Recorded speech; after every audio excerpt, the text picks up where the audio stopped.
Unang pagbasa. Pagbasa mula sa aklat ni Propeta Isaias. Ito ang sinasabi ng Panginoon. Ikaw ay sumigaw ng ubos lakas. Ang sala ng bayan ko sa kanila'y ihayag. Sinasamba ako, kunmo'y hinahanap, sinusundan-sundan. Parang natutuwang ang kalooban ko'y kanilang malaman. Ibig palabasin na ang gawain nila ay matuwid. At di lumilihis sa mga tuntunin aking ibinigay. Bali natutuwang sa akin sumamba, at ang hinihingi hatol na matuwid. Ang tanong ng mga tao, bakit ang pag-aayuno natin ay di pansin ng Panginoon? Nagugutom lang tayo ngunit walang kabuluhan, ang sagot ng Panginoon. Pansariling kapakanan pa rin ang pangunang layunin sa pag-aayuno. Habang ang nag-aayuno ay patuloy na inaapi ang mahihirap. Ang pag-aayuno ninyo ay humahantong lamang sa alitan hanggang kayo'y nag-aaway-away. Kung ang pag-aayunong ginagawa ninyo ay gayon din lamang, ang inyong pagtawag ay tiyak na hindi ko pakikinggan. Sa inyong pag-aayuno, pinahihirapan ninyo ang inyong sarili. Yumuyo ko kayong parang damong hinihipan ng hangin. Nagdaramit kayo ng sako at nahihiga sa abo, pag-aayuno na ba iyan?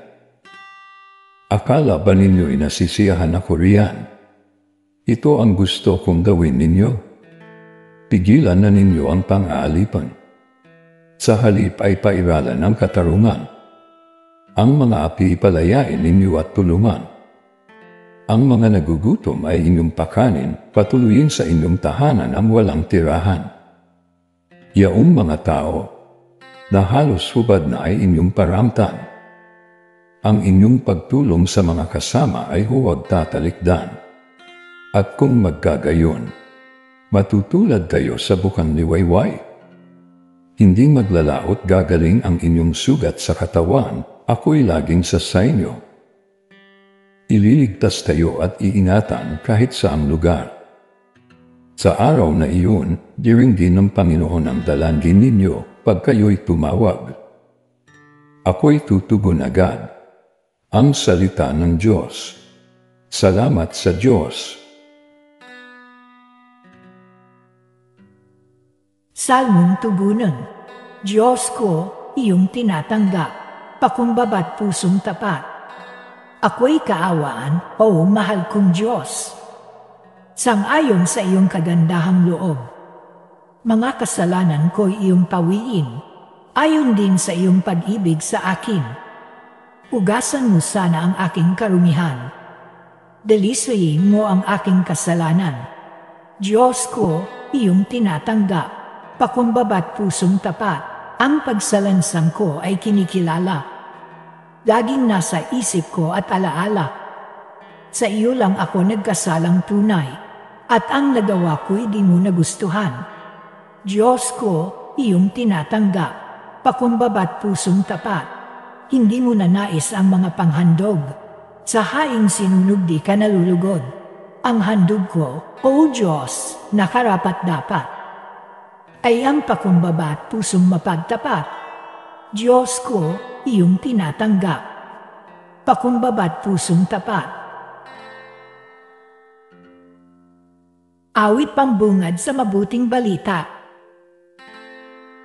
Matuwid ang dapat gawin. Masama'y iwasan natin. At tayo ay bubuhayin. Ang Diyos ay sa atin. Atin siyang makakapiling. Ang mabuting balita ng Panginoon ayon kay San Mateo. Noong panahong iyon, lumapit kay Jesus ang mga alagad ni Juan Bautista at ang wika, malimit kaming mag-ayuno, gayon din ang mga Pariseo. Bakit po hindi nag-aayuno ang inyong mga alagad? Sumagot siya, maaari bang magdalamhati ang mga panauhin sa kasalan habang kasama nila ang lalaking ikinasal? Kapag wala na siya, saka pa lamang sila mag-aayuno. Ang mabuting balita ng Panginoon. Pinupuri ka namin, Panginoong Hesukristo.